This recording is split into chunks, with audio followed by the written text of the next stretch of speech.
ചേർത്ത് പിടിച്ചവളമ്മ.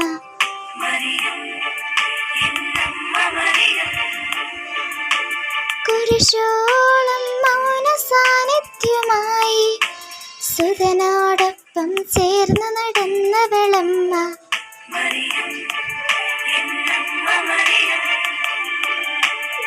ഉള്ളൊരുകുമ്പോൾ എന്നെ ചേർത്തു പിടിച്ചവളമ്മ.